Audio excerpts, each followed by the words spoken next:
Il y a 40 ans, un projet hors norme voyait le jour. Le Puy du Fou. Installé en Vendée, sur les ruines d'un vieux château, un spectacle nocturne entièrement conçu et joué par des bénévoles pour raconter l'histoire de France. D'année en année, les visiteurs affluent de plus en plus nombreux. Et à côté de ce spectacle, un parc géré lui par des professionnels est sorti de terre. On y retrouve la plus grande fauconnerie d'Europe, une arène gallo-romaine de plus de 7000 places où se déroulent chaque jour des courses de chars, ou encore un spectacle de vikings avec des dracars qui sortent de l'eau.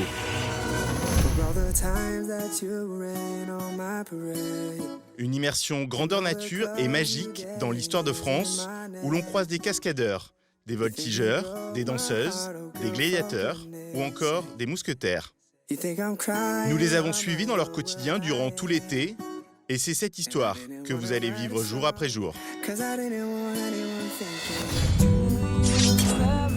ça va. Je sais pas comment ça. Et là, tu le fais en mode contemporain, Olivia. Olivia, sa particularité, quand elle danse assez voûtée. Alors que moi, je voudrais qu'elle se grandisse.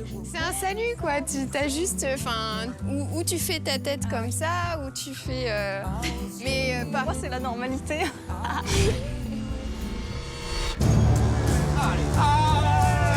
J'enfile un costume de viking, en fait, c'est un costume de protection, dans lequel le chien mord. Ça veut pas dire qu'on a pas mal. Faut pas trop approcher sa tête, ou on peut se faire attraper la main. On sait que l'accident peut arriver vite, mais c'est des sensations assez délirantes. On se rend compte que le chien, ça peut être un animal quand même vraiment puissant.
Personne n'y échappe, il y a des matins plus compliqués. Et pour Coralie, apparemment, aujourd'hui, c'est le cas. ce matin, j'étais fatiguée. J'ai fait rater mon réveil, c'est fantastique. Heureusement, j'habite pas trop loin. Du coup, je suis arrivée à l'heure. Temps de se maquiller, de se préparer, on se réveille.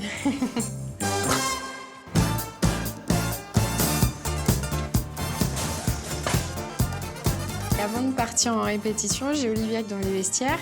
Tu te regardes? Ouais, c'est horrible. Et qui me dit « Oh mon Dieu, je me suis regardée en vidéo, mais c'était horrible. » En fait, je trouve que c'est pas... C'est pas la meilleure que t'aies faite. Ah ouais. Ça, c'est sûr. Ah là, c'est horrible, du coup. Je sais bien si tu le vois déjà. Ouais. Mais voilà, c'est pas grave, on va corriger les choses qu'il y a à corriger. Et tant mieux qu'elle se voit et qu'elle arrive à se corriger elle-même. On était d'accord sur les mêmes choses, donc parfait. Allez, c'est parti. Ce matin, j'ai fait une répétition en compte avec les filles, donc c'est juste, je mets pas la musique. Manu, Manon devant, Pauline, tu danses extérieur. Donc je voulais faire ça parce que je suis allée voir le spectacle dimanche et j'ai vu des petites erreurs. Donc ça me permet de leur rappeler en fait les comptes sur la musique. 5, 6, c'est 1, 2, 3. C'est un petit rappel, ça fait du bien parce que, on n'est pas des robots, elles vont forcément peut-être prendre des petites habitudes sur certains pas. Et du coup, ça fait du bien de rafraîchir un peu la mémoire quand même. 4, 5, 6. Au début, bon, ça se passe bien, je dois arrêter des petites choses pour corriger des bras. En fait, vous me faites des tout petits bras comme ça. Non, allez chercher plus loin. Il y avait ce déplacement latéral qui cafouille un petit peu aussi. 3, 4, stop, ça va pas du tout. Voilà, enfin, la routine. 1, 2, 3, 4, 5, stop. Les filles, en général, elles réagissent bien. Même des fois, c'est elles qui viennent me demander. Ça leur arrive de me réclamer certaines répètes comme ça, où juste je compte et puis elles font en même temps. C'est à l'instant, donc elles le corrigent tout de suite. Donc pour moi, comme pour elles, je pense que c'est plus simple, c'est plus facile. Voilà, merci les filles. Donc après la répète danse, on a une heure et demie de répète combat. On se place, s'il vous plaît. Ça nous permet d'apprendre des nouveaux rôles et puis de revoir des détails parce que la danse, encore, on se trompe, on risque pas de se blesser. Le combat, c'est quand même hyper dangereux. Enfin, ça peut vite partir en cacahuète. Allez, on y va. Doucement.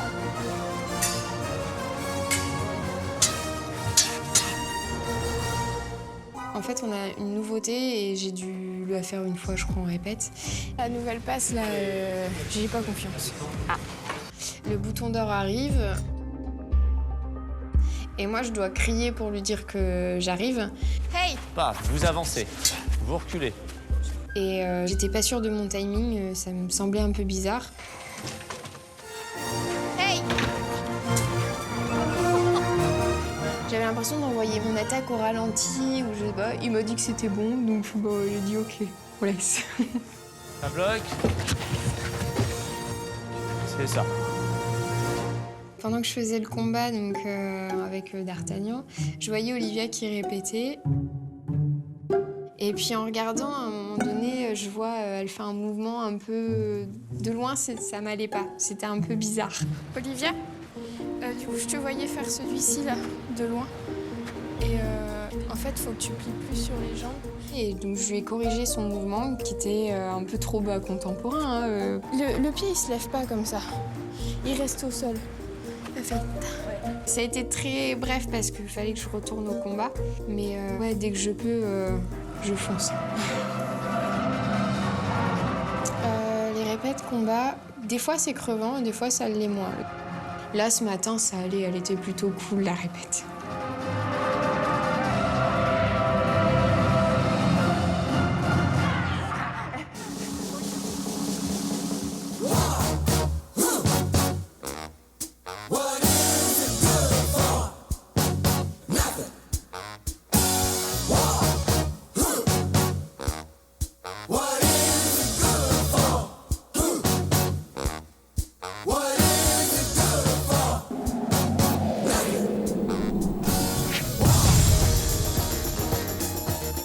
Au Stadium Gallo-Romain, en revanche, ce matin, l'ambiance est un peu plus tendue. Il y a un vrai problème sur les dernières courses de chars de Karl. Et Bako est bien décidé à corriger cela. Alors ce matin, nouvelle séance de chars, donc encore dans l'arène. Ce matin, avec Karl, on va travailler plus sur lui que sur les chevaux. Tu vois, Karl, c'est comment? T'es bon, toi? Je vais mettre les bouchons et puis après, ça va être bon. Après, on va travailler surtout l'exercice du passage du totem avant de casser le char. Parce que lorsque Karl casse son char, les chevaux l'emmènent à l'extérieur. Donc ça peut aller très très vite, ça peut être très dangereux pour les chevaux, pour Karl. Parce que Karl a des soucis de direction à ce moment-là. En sachant que les autres chars arrivent derrière, il faut vite que le char rouge soit évacué sur les sorties. Il faut penser à la trajectoire pour la sortie, pas les taper dans les extérieurs de l'arène. On va travailler la chorégraphie au moment de casser le char.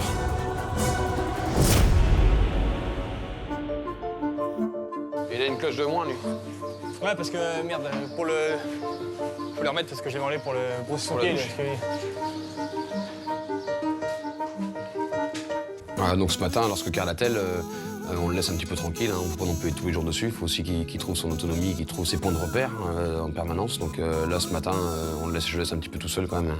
Un petit peu de liberté de temps en temps, ça fait du bien à tout le monde. Attends, décroche l'école. Donc c'est une certaine confiance? Donc, je pense que depuis une semaine qu'il me suit, il a dû voir les progrès. Donc c'est là que j'ai fait mes propres réglages. J'ai attelé tout seul, le réglage de gourmette. Enfin, il m'a vraiment fait confiance. Changer de bride, mais pas trop mal ça va. Hein? J'ai changé un peu les brides parce que pour les réglages, pas trop mal ça va. C'est un entraînement? Non, c'est une spectacle? Spectacle. Ce matin, j'ai changé mes brides. Oui, là, j'ai voulu changer quelques réglages. Les réglages du mors, des œillères, des réglages basiques, pour voir un peu le comportement du cheval.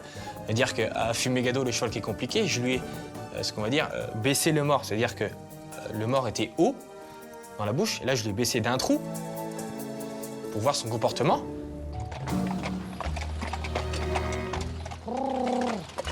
J'ai changé les brides, mais tu vois, là, il est pas trop mal, je pense. Et c'est vrai que le cheval était beaucoup mieux. Alors, pourquoi? Parce que peut-être que le mors était bas, et puis du coup, ça le gênait pas au niveau de sa langue et de la bouche, je sais pas. Mais en tout cas, le cheval était vraiment très bien.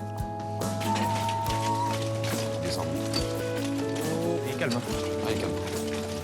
Donc forcément, Karl, lui, en voyant ça et en ayant les sensations d'un cheval calme, Karl aussi, forcément, est beaucoup plus calme, beaucoup plus détendu. C'est pas des choses qui lui arrivent souvent. Donc là, il faut vraiment profiter. Et donc après, on va voir par la suite si ça va rester sur la même longueur d'onde toute la séance. Ouais, je le mets en place. Ouais.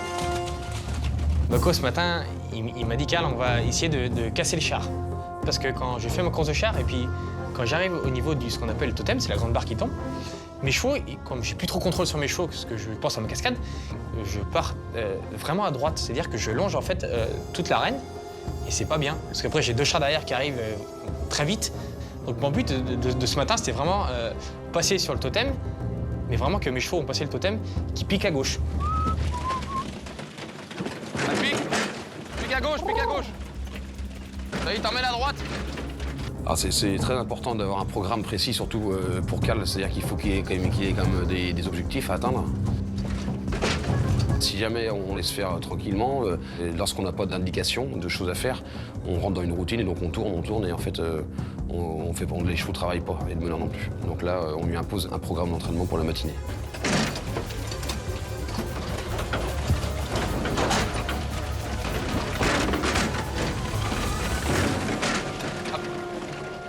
Pour l'instant, j'ai besoin qu'on me répète beaucoup des choses, mais au bout d'un moment, ça va être ancré dedans, et puis voilà, ça sera automatique.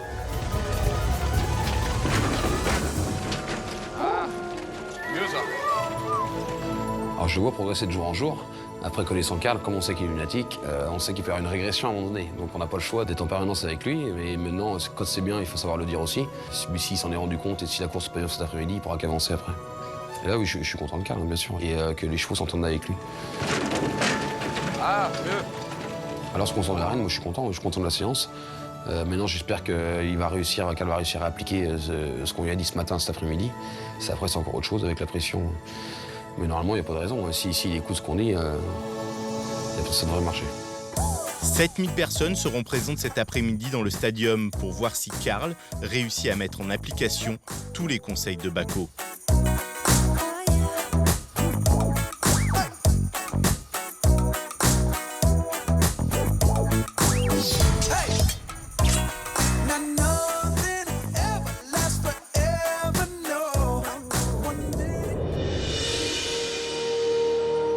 Adrien, de son côté, n'a pas vraiment les mêmes soucis que Karl. Mais il en a d'autres, car il dirige les hôtels du parc. Plus de 400 chambres. Je m'appelle Adrien, j'ai 33 ans. J'ai la charge au Puy Fou de toute la cité nocturne. La cité nocturne, c'est aujourd'hui 5 hôtels. Est-ce que je peux rentrer en 100 ? Oui. En 243 ? Ça représente 400 chambres et 4 suites. C'est environ 140 personnes qui travaillent sur la cité nocturne pour que tout le monde vienne tous les soirs dormir et repartir le lendemain matin et voyager dans le temps.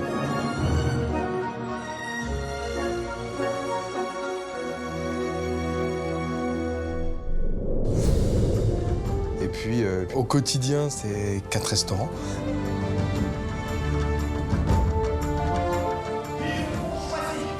Puis c'est prévoir le dîner du soir pour que les résidents puissent en même temps dîner à l'hôtel avant de repartir pour le spectacle nocturne. Et tout ça, évidemment, dans de bonnes conditions. Laissez-moi maintenant vous décrire ce qui suit. Et aujourd'hui, tous les serveurs sont costumés. Il faut vraiment que, même si on a compris qu'on sortait du parc et qu'on laissait les spectacles de côté pour la partie hébergement et restauration, il faut quand même qu'on prolonge le voyage dans le temps. Et donc, évidemment, il n'y a rien d'anachronique. On cache un maximum de choses pour pas dire tout. Toutes nos équipes sont en costume. Toutes nos équipes ont enlevé les différentes boucles d'oreilles et bijoux qui pourraient nous ramener au XXIe siècle pour que les gens continuent à être bercés et soient déconnectés jusqu'au jour de leur départ. L'objectif, il est là, c'est que nos visiteurs soient complètement transportés.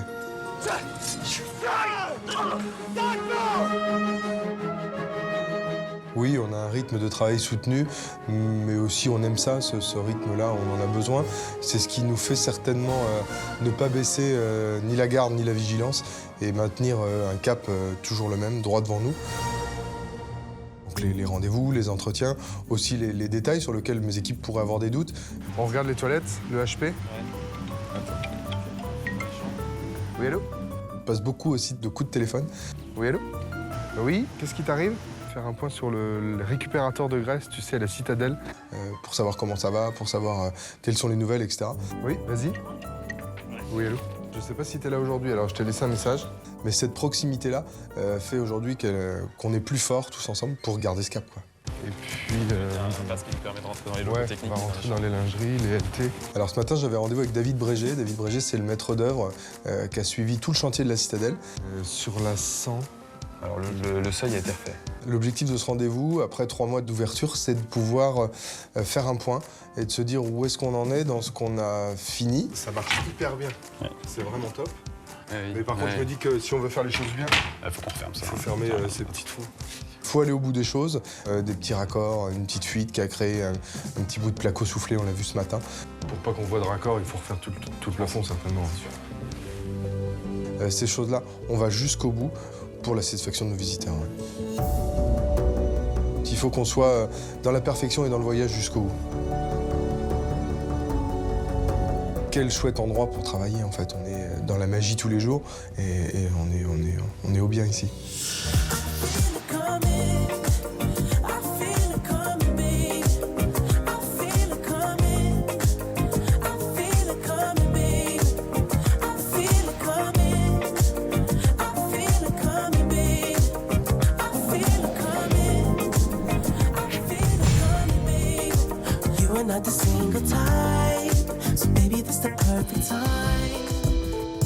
Chez les Vikings, entre 2 représentations, on prend le temps de travailler, de répéter, en particulier avec les chiens. Et ça, c'est le domaine de Guillaume, qui depuis plusieurs jours forme Boris à cette discipline. Tous les jours, on s'entraîne un petit peu avec Boris et Quattro. Hop, Au pied, Quattro, au pied, allez c'est parti. au pied. Quattro est un berger allemand noir qui est très malin, qui est avec nous depuis son début, depuis qu'il a 2 mois. On a fait toute sa formation. Quattro, allez, ta place, Lou, allez, ta place. C'est un chien qui faisait du mordant en amont, enfin avant il faisait du mordant. Et aujourd'hui, il est tellement grand et costaud, il fait 42-43 kilos, que pour son squelette, sa morphologie, on a décidé d'arrêter de lui faire du mordant. Car le mordant est vraiment un effort physique. Ah si, c'est bien ça, oui, ça c'est bien ça. Couché. Oui, ça c'est bien mon chien. Par contre, le fait de faire cette obéissance rythmée, l'obé-rythmée, comme on dit ici au Puy du Fou, permet de garder ce chien, et ce chien a un réel plaisir de jouer en exerçant quelques exercices, quelques ordres, comme ça demande. Allez, à ta place, allez, ta place. Bien. Ouais. Moi, je suis dans une phase plus d'observation, où je connais le chien. En amont, Boris, il a passé beaucoup de temps avec le chien, sans lui demander d'ordre, juste sous le jeu, ou la promenade, ou se coucher dans l'herbe avec, pour que les deux apprennent à se connaître. À moi. C'est bien ça, mon chien, ça c'est bien ça. Ça, Ok, c'est bien ça. récompense. Ouais, ça c'est bien ça. Allez, viens. Allez, allez. Et là, le but, c'est que Boris arrive à comprendre Quattro pour pouvoir ensuite rentrer en spectacle. C'est bien mieux, déjà. Vraiment mieux. Ça, c'est chouette. Et tu vois, même lui, il s'éclate. Et toi, tu es plus expressif qu'il y a 2 jours. C'est incomparable, tu vois, à force de le faire. Du coup, faut vraiment être présent. Va plus près. À moi, à moi, à moi, à moi. Oui, ça c'est bien ça. Si on fait tourne, aboie, le chien, il fera jamais rien. Il y a juste pour le aboie, il faut que tu sois satisfait d'un vrai aboiement. Mets-toi très près. Ça marche, tu recules. Ça marche pas, tu restes près. Et tu verras que si tu t'entraînes tout le temps en partant du pré, dans 2 jours, t'as ton tour dans les terrains cabane de la pêcheur. Donc il faut vraiment le vivre, avoir une voix présente. Il n'y a pas besoin de crier, c'est vraiment attention. Marque un petit temps d'arrêt, prends le regard. Comme ça, il dit qu'est-ce qu'il va me demander. De laisser des moments un peu de doute à l'animal. C'est des moments de pause où l'animal va se dire pourquoi tu me demandes pas. Attention, attention, attention. Et vu que l'animal se pose cette question-là, il faut l'utiliser pour garder son attention. Et pof, on peut demander ensuite un autre exercice. Et au moment où il fait bien, ouais, exprime que c'est bien. Attention, tu remets le doute. Voilà, gamin, ça c'est bien. Attention, tu vois, cette différence. C'est assez finot, c'est malin, il faut le ressentir. Mais ça fait partie des techniques, des manières pour avoir l'attention d'un animal. Avec Quattro, c'est une technique qui fonctionne très très bien. Tu repars un coup du pont, on se refait cet enchaînement. Le travail de Boris, il évolue vraiment dans le bon sens. Parce qu'en 3-4 jours, le chien n'est plus le même, parce que Boris n'est plus le même. Pourquoi il y a du résultat? Parce que Boris, il est en train de comprendre qu'il faut le vivre. Couché. Ça, c'est bien ça. Ça, c'est bien ça. Debout. Oui, ça, c'est bien ça. Tourne. Donc ça dure 1 minute 30, mais là, ça demande 1 minute 30 de concentration où je dois rester présent avec mon animal. Et je suis confiant pour le spectacle, ça va le faire sans problème, je m'inquiète pas. Je suis très content du chien, il a fait son travail et je suis content de Boris, parce que ça veut dire qu'il a eu un vrai ressenti. Un travail quotidien, répétitif mais obligatoire pour que chaque jour, tous les spectacles se déroulent parfaitement.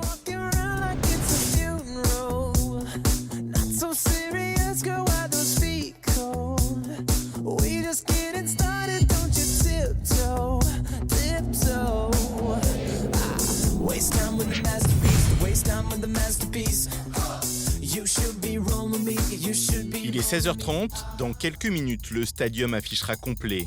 Pour Karl, c'est le moment de vérité. Il va devoir retourner dans l'arène. Cet après-midi, je me prépare pour faire une course de char, en spectacle, avec des visiteurs, en condition spectacle.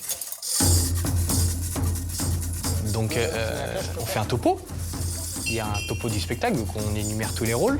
Au char blanc, Bambrax, au rouge, Karl, au bleu, Lucien, au vert, Tom. Et après ce topo, tous les meneurs de char, on fait une répète à pied. C'est-à-dire, autour d'un bâton, on refait la course, mais à pied. Puis après, du coup, on s'en va préparer le char. On sort le cheval du box, on fait son passage, on met le harnais, avec ce qu'on appelle des personnes d'éloge, des grooms, comme le matin. Pareil, qui viennent nous aider. CDM Karl CDM Ouais. Donc là, cet après-midi, lorsque je rentre dans les écuries, je suis le groom de Karl. Je suis à la préparation du char de Karl. Donc on inverse les rôles. C'est à lui de me dire ce que j'ai à faire et non pas le contraire. T'as un ciseau? Un ciseau? Ouais. Non. Moi, il en a vraiment dans sa boîte, je crois. T'es mon supérieur, donc j'aime bien. Oui, ça me fait rire, en fond de moi. Enfin, tu fais ci, tu fais ça, voilà. J'aime bien faire ce rôle-là.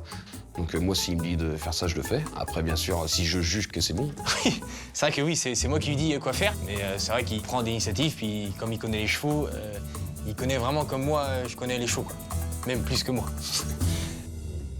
Mais j'ai toujours un œil sur lui, ouais. Après, je lui fais confiance, mais je suis tout le temps obligé de vérifier. Après, c'est plus fort que moi aussi, hein, c'est comme ça. J'aime bien être derrière lui. Hein. Ah, t'as enlevé Fumigado? Voilà, comme ça, je vais voir comment il est après la course. La poule, elle va contrôler. J'ai pris cette décision d'enlever Fumigado qui a fait l'entraînement le matin parce que j'ai un autre cheval qui était en arrêt pendant 15 jours. Je me suis rendu compte, puis les soigneurs aussi, qui étaient aptes à reprendre les courses de char. Et du coup, ça a permis d'enlever Fumigado du char. Donc on enlève Fumigado, qui commence à être un petit peu tendu et qui a fait déjà pas mal de courses de char depuis 3 semaines. Donc ce qui va ramener un petit peu de calme au quadrige, ramener un petit peu de calme aussi à Karl. Moins de pression, moins de tension.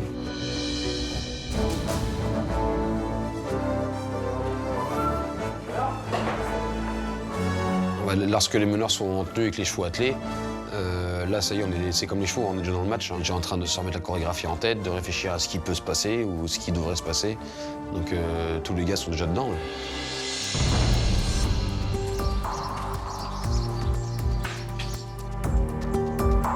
Je monte dans mon char pour partir marcher mes chevaux. Il y a toujours un stress, une adrénaline, c'est normal. Mais c'est vrai que là, quand je suis parti en course, j'étais vraiment calme, détendu, confiant. J'avais vraiment ce qu'on appelle un team de chevaux calme, avec toujours une concentration. Hein. Mais j'étais calme, j'étais détendu. Je me suis dit que ça allait marcher.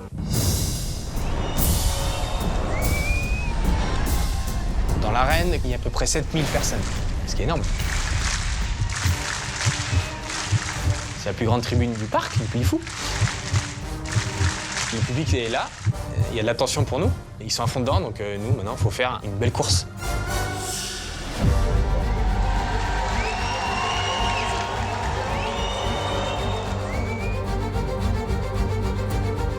Donc là, voilà, Karl déroule sa course de char. Donc moi, je suis au milieu. Là, je vois que la course se déroule très bien. Karl effectue la chorégraphie comme il se doit.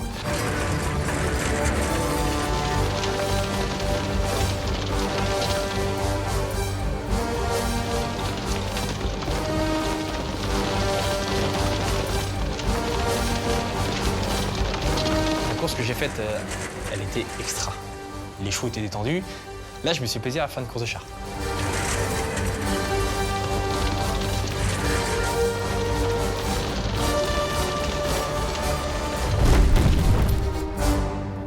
Mais au moment de casser le char, un petit coup de panique, Karl se mélange un petit peu dans les guides, je sais pas vraiment ce qui s'est passé.